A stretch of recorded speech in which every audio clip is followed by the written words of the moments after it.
So. Thanks so much, Matt. This is really fascinating. I have my own list of kind of questions. Let me just ask a general, and then I'm pleased to recognize others. And since we both were involved very early on in trying to build a nuclear security culture in Russia, and I think we've all been to many of the same facilities and observed various differences. I thought one of the most important lessons, and we've served on a number of these academy committees, I thought one of the key things that we recommended a long time ago was the importance of importance of helping, say, Russian guards understand why it was important what they were doing. Exactly. And I'm not sure if I saw that kind of captured. It's an understanding of why it is important to in fact be concerned about the insider threat. You just can't assume that they're going to take it seriously if they don't know why it affects them, why preventing access to material. Why it might affect your job, your country, etc. So I think that's part of the culture lesson. Don't assume that because it's clear that security culture and a willingness to really be vigilant about security is very fundamentally related to your belief in the threat, and that the security measures bear some relation to the threat and coping with the threat. So I think it is very important to have people really understand the real threats that are out there. And that's part of the sort of telling stories that I mentioned as key to the training. I mean, just as an example, I imagine you remember this example. In 2003, there was a Russian court case that indicated that a businessman from Nizhny Novgorod was offering $750,000 for stolen weapon-grade plutonium, and managed to make contact with some people from Sarov. Fortunately, he made contact with people who were scam artists and ripped them off. But I have yet to meet a Russian security manager who had ever heard of that case. And it seems to me if people are offering $750,000 for stolen plutonium, your security managers ought to be aware of that. Thanks. Okay, who would like to? Please, Abner, I didn't see you behind me. Yeah. Matt, the case of Monterey is extremely intriguing. How in a country this was the most sensitive facility, an employee was able to make some 60 pictures working at night, crossing all these various kinds of things. And many of the points, not just one, but a number of the points were just demonstrated in that case. Indeed. The fact that, it was disgruntled employee and yet it was put aside. Some stuff reported, he was reprimanded, but he was still treated like one of us after all. With the cameras, this is the 80s, this is not that kind of cameras. Still, you don't, people who work there for so long, you don't look at their stuff even though you're supposed to.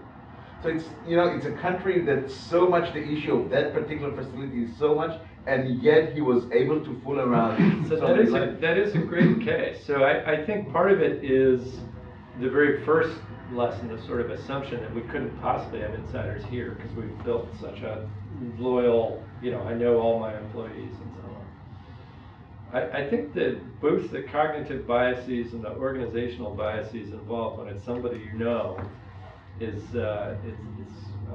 remarkable, the kinds of things. And it would be interesting, I'm sure we can't find out in the open literature, but it would be interesting to figure out what they've done in reaction to that case afterward to try to prevent similar things. And perhaps the fact that you have such a big taboo around it, you just can't believe that somebody of your own would break that taboo in such a blatant way. You just don't believe that. But it was interesting that in a way he wasn't somebody of your own, right? He was not. And they got reports about that, and it was investigated, and yet it was put aside.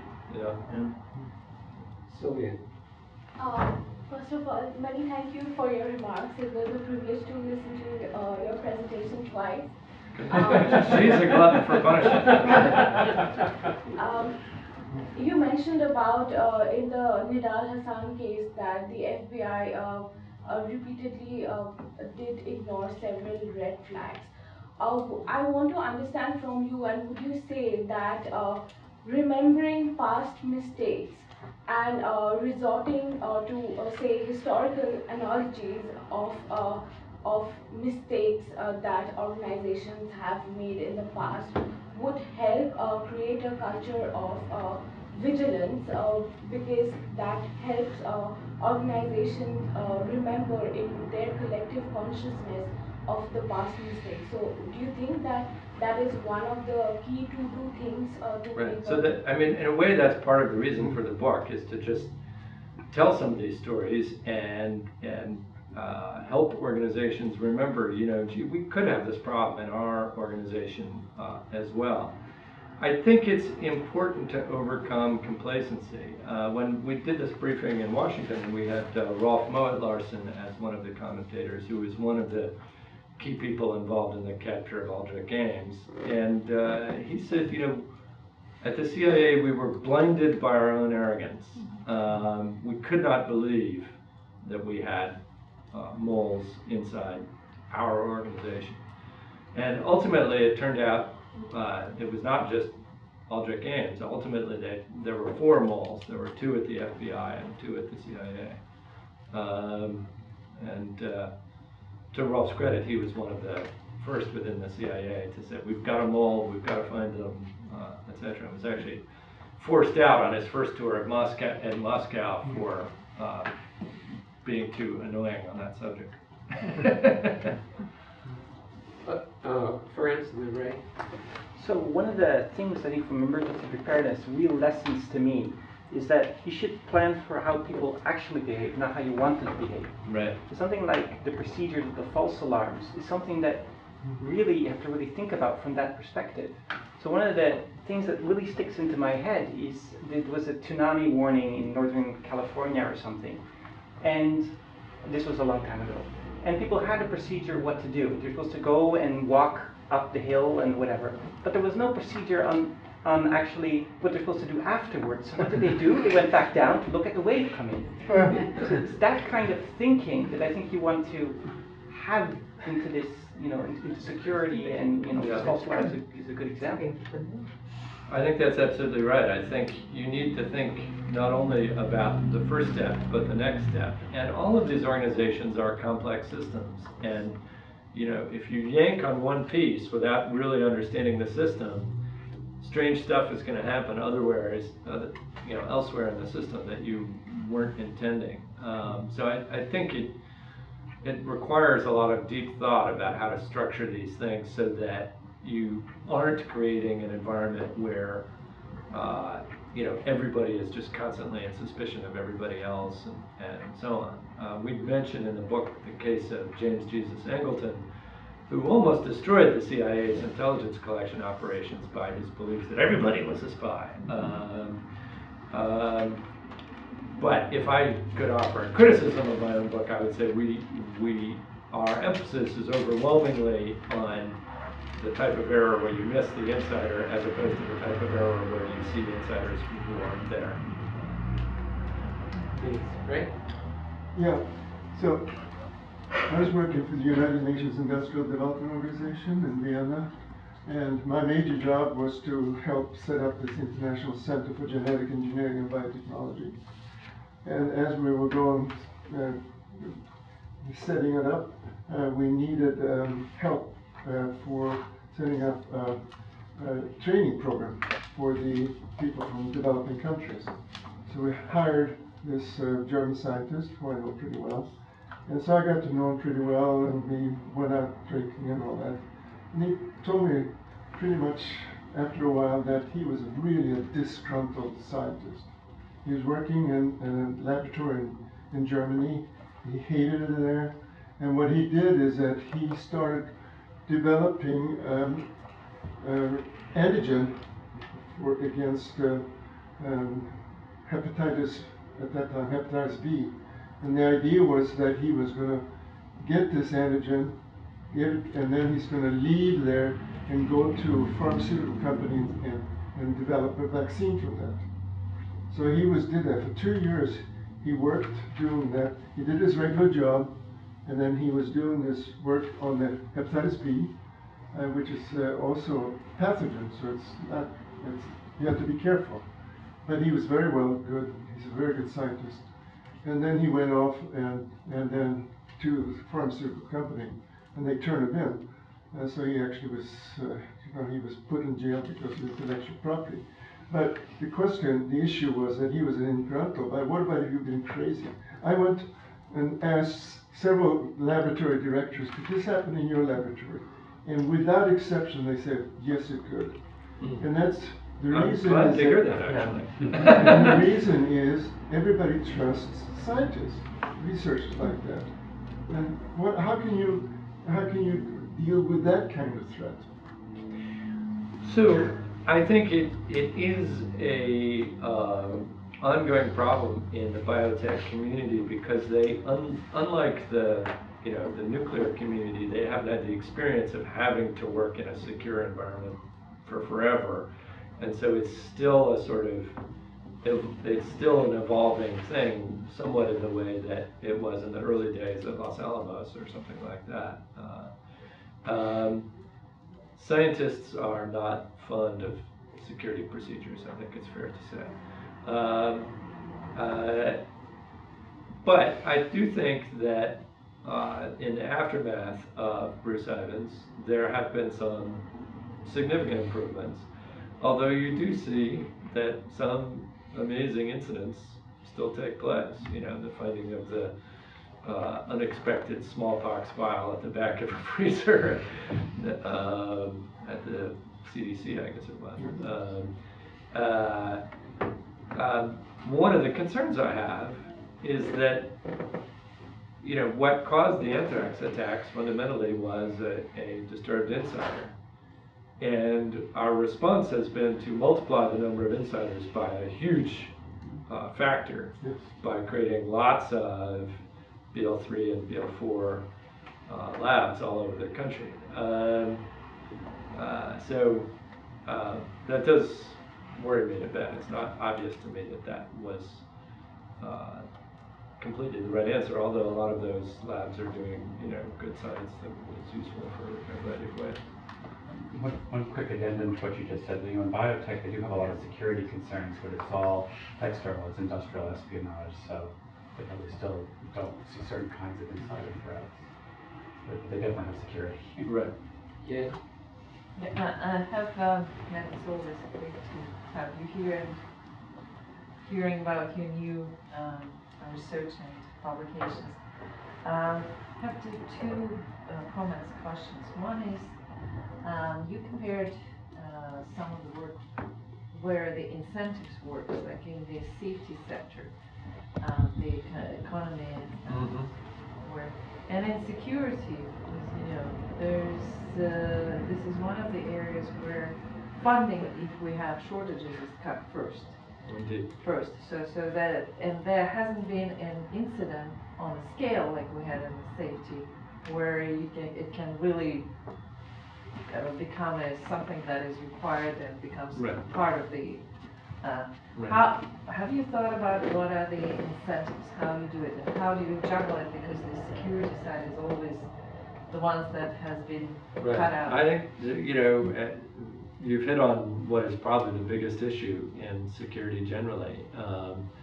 Nobody gets promoted for taking a 1 in 10,000 probability to a 1 in 100,000 probability, even though that's a factor of 10 improvement. That's huge, but we humans are not very good at thinking about small probabilities. We think of both of those as being, to first approximation, 0. So in security, where there's so little data about what really might happen, and so little experience, it's very easy for motivated reasoning and other cognitive biases to lead you to think, oh, we don't really need that. We can afford to cut this, that, or the other. But I think for a lot of these insider things, a lot of these sort of basic issues that we're talking about can be addressed for relatively modest amounts of money. Often it's more the inconvenience than the money that's the issue. So, not leaving the stuff out on the table at night but putting it into a vault when there's nobody around, well, that means it's going to take you an hour in the morning to get it back out again. And that's a cost issue, but mostly it's a sort of, for the point of view of the people working there, it's a convenience issue. So you do have to have incentives in a variety of kinds. I wrote a paper years ago, which is called Incentives for Nuclear Security, which recommended various things at the sort of individual staffer level, at the sort of work group level, at the facility level, and at the sort of state level to try to, structure at least some incentives pointing in the direction of better security rather than worse security. There's all sorts of simple things you can do. There's, at the New York, one of the New York airports, they used to have a system where people would come out not wearing their badge, and if any of the people on the gangplank challenged them for not having their badge on, they'd get like an employee of the month or some, little recognition for, being on top of it from a security point of view. And there's all sorts of things you can do. I mean, in that paper I recommended, there ought to be an award for anybody who finds a vulnerability and suggests a solution for example. Yeah, but that needs to come from... It needs to come from the top. If security culture generally and insider threat in particular, if the top leadership of the organization aren't interested and aren't paying attention and don't really care about it, it's not going to happen. And I have two questions. One is kind of a definitional issue, because it seems to me that increasingly the divide between the insider and the outsider is blurred. Mm-hmm. I would say particularly with developments in the cyber sphere, it's not really clear anymore that you could easily identify who the insider is, that many people who are insiders don't recognize the other insiders because they're working, God knows, continents away. Right.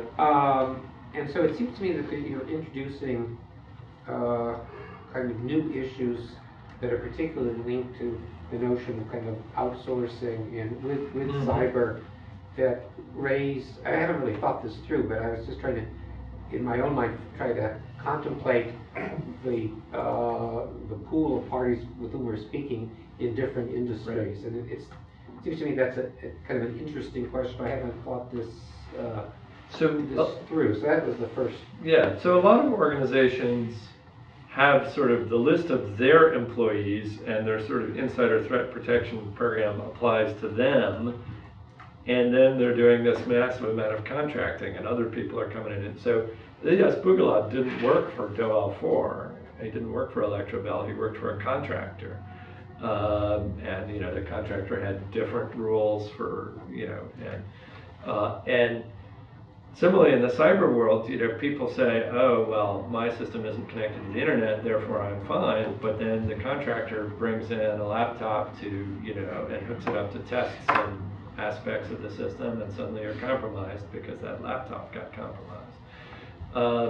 So you need to think about what are the sort of penetrations coming into your system, whether they are from contractors that you're contracting with that need to have some similar insider protection program applied to them, or people far away if you're if what you're protecting is information, and you have people working far away. But in general, for us in this book, we're talking about people who in one way or another, whether it's because they're an employee or a contractor or what, have access to what it is that's being protected, whether it's information that's being protected, whether it's a facility that could be sabotaged that's being protected, whether it's material that's being protected, whether it's money that's being protected. People who have been granted authorized access to those things or to the security arrangements for those things, we would count as insiders. My second Phil, I have on my list here, has to do with the cultural dimension and there are different kind of aspects of this. Most of your cases, not all, but appear to be U.S. Centric. Right. And so I think it's interesting to ask the extent to which these practices which apply to the U.S. also hold, for the most part, as best we can tell, for other countries. And clearly, Japan is interesting from a nuclear security standpoint, as is Russia. So I was curious the extent to which in your research you kind of observe very significant differences across countries and cultures, and what that means in terms of trying to address the issue. I definitely think you need to design your security system within the context of the national culture and the organizational culture of your institution.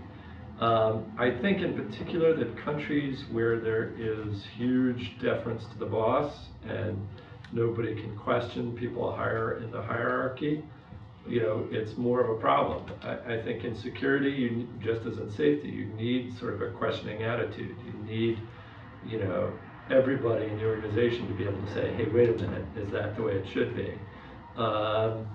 And it's very much more difficult to do in some cultures than in others. And then you have to design your security system taking into account the fact that you can place less reliance on people's willingness to do that in some cultures. I will say, you mentioned Japan. I was just in Japan in January talking about insider threat, including giving this talk at their Center of Excellence and so on. And as you probably know, for years and years and years, they had no background checks at all before giving people access to, for example, plutonium or being a security guard in a nuclear facility or what have you. And after getting beaten up by the United States quite a bit over the years, they finally passed legislation to create a background check system for nuclear facilities. But because of the counter pressures related to privacy and so on in the Japanese system, they have decided to set it up in a box-checking, obviously ineffective way. So each nuclear organization, each company will do its own background checks without any coordination or standardization or what have you, and they will be prohibited from receiving information from the government about whether people are criminals or terrorists. If you wanted to make sure it wasn't going to be effective, that would be a good way to set it up. Philip?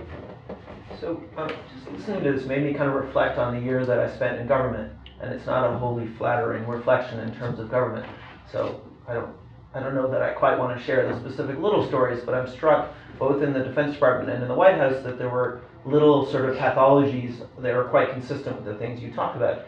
And I guess I hadn't thought about it quite in this way then, although I thought about it a little bit, but it seems strange to me. Like, it seems to me that the systems, it's that classic bureaucratic, let's layer on another layer of security mode in a way that's often quite dysfunctional. And in retrospect now, I'm like, that seems odd that the people designing the systems don't seem to have been sort of psychologically and sociologically, and they don't seem to have thought about the stuff we're talking about now in as nuanced a way as I would have expected. Now, I had a limited purview, so maybe maybe there were things in place, or I was misinterpreting things, but definitely in the Defense Department, and a little to a lesser extent in the White House, that I had fairly regular interactions, some of these pathologies manifested. And I don't know quite what to make of that. Part of me is like, maybe in the casinos they get this because they have a profit motive, and maybe there's a consulting business where they could help the government to do this better, or maybe there are places in government like around nuclear weapons where they do it better, but I don't know. Part of it makes me, I don't know quite how to think about that, and it's a sort of a question and just sort of a comment,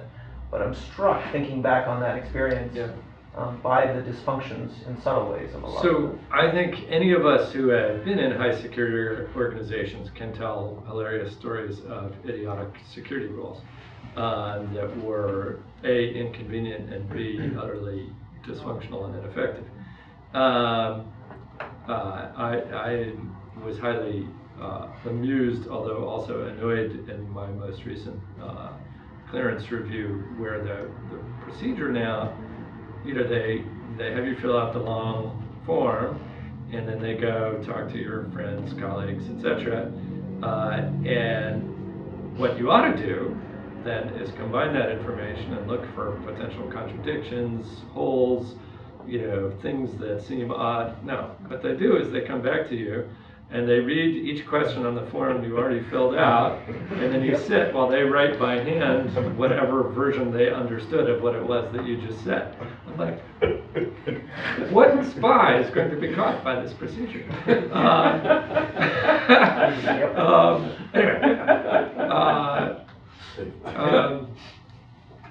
But I think part of what goes on is that the system is an accretion over time. It was never designed as it is now. There was a system at one time, something bad happened, some more rules were written for that. Another thing happened, some more rules were written for that. A new person came in and said, no, let's do it a different way. Some more rules got added on that. Another bad thing, and if you want to take away any of those rules, you're then potentially liable or to be blamed if something happens because that rule wasn't in place. That's why I find your comment about pruning is like, yes, good luck with that. Pruning is so I have recommended, for example, in other contexts, that every organization ought to have a system where employees can nominate rules to be eliminated or modified, and make an argument as to why. Anonymously. Absolutely. Or if you want to, put your name on it. I would be happy to put my name on modifying the rule I was just describing. But I think this issue of complicated, obviously ineffective rules really undermines security. Another of Johnston's security maxims is he says something like 2/3 of all security rules are either ineffective or counterproductive. Wait, you're going to tell us about the NPS? I wasn't.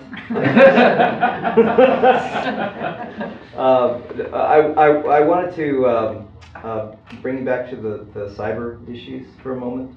And you made the, I think, very important point that in this particular area, the inadvertent insider is as much or more of a concern.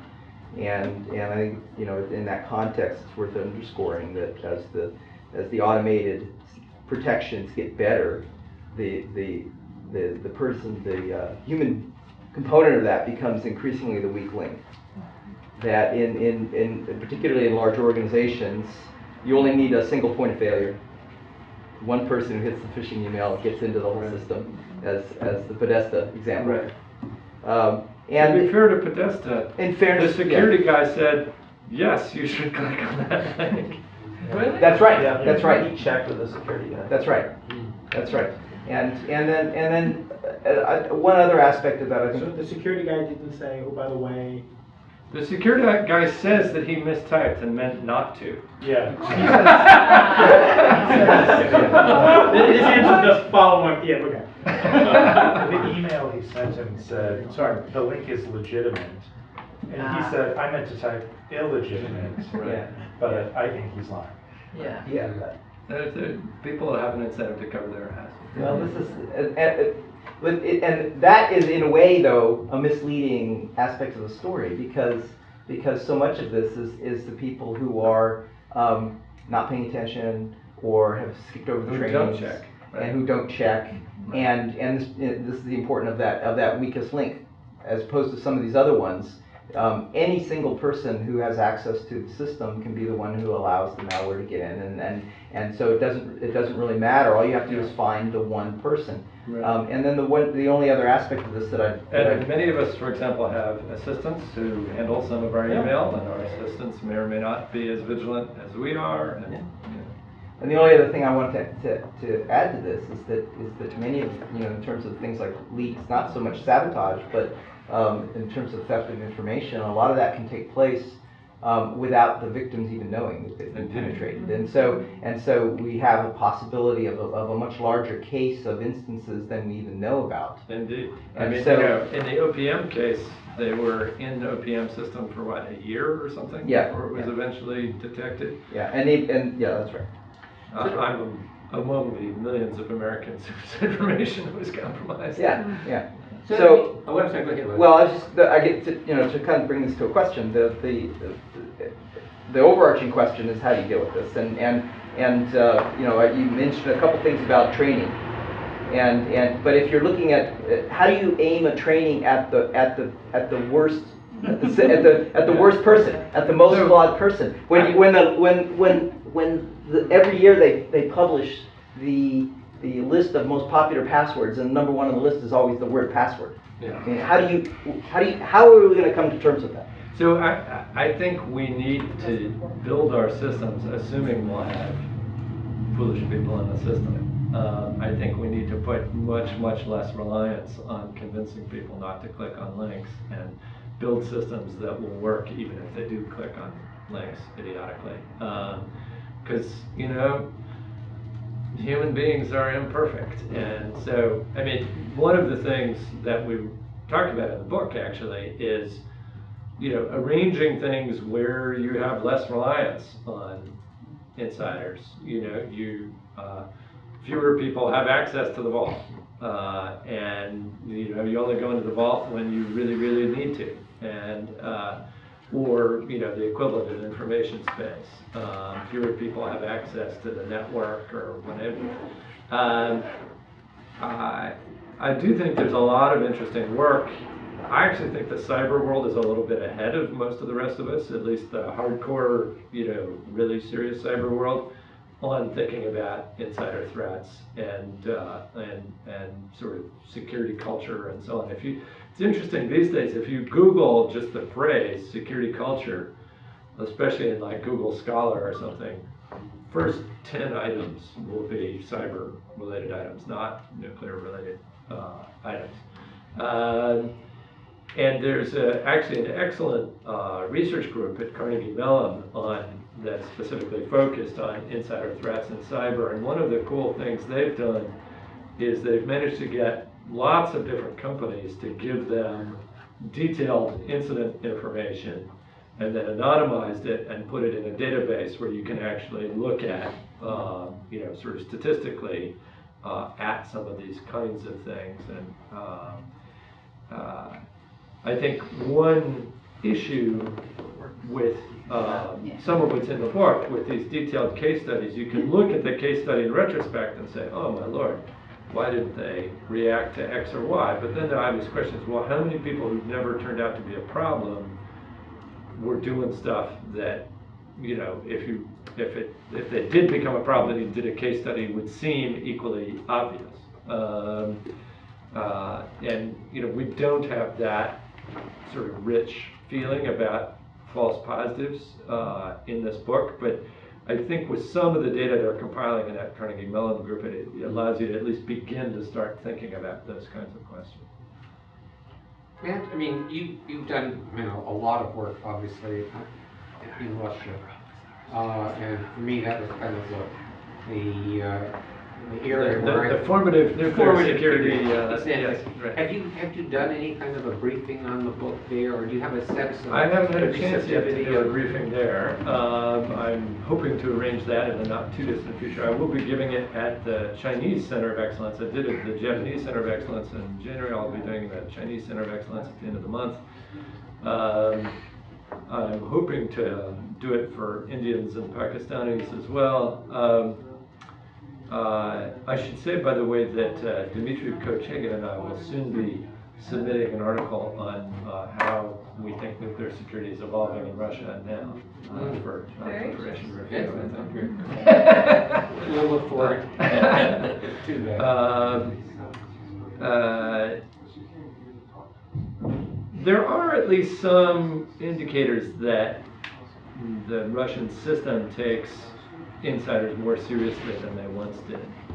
I was pleased at the most recent meeting. You know, we have this ELBA group that's retired generals and spies on each side. On the Russian side, the spies are So it also still generals, exists? but yeah. And they just had a meeting a couple of months ago, and the Russians really wanted to talk about what they referred to as insiderski threat.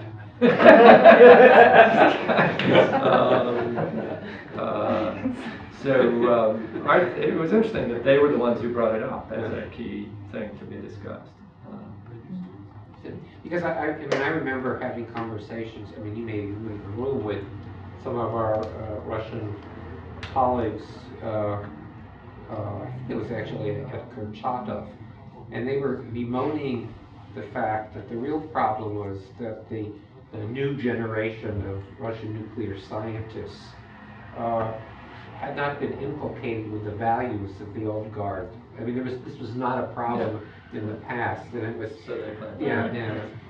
I would say. Leonid Smirnov was the old guard. Yeah. Any further questions for Matt? Well, this was fascinating, Matt. It's really a pleasure to have you out here. When your next new book comes out, which I Yes, hope well, which is a soon, joint we'll book. have to have you back. to make Well, the you won't need it because you're one of the editors of that one. But please join me in thanking Matt for a fascinating.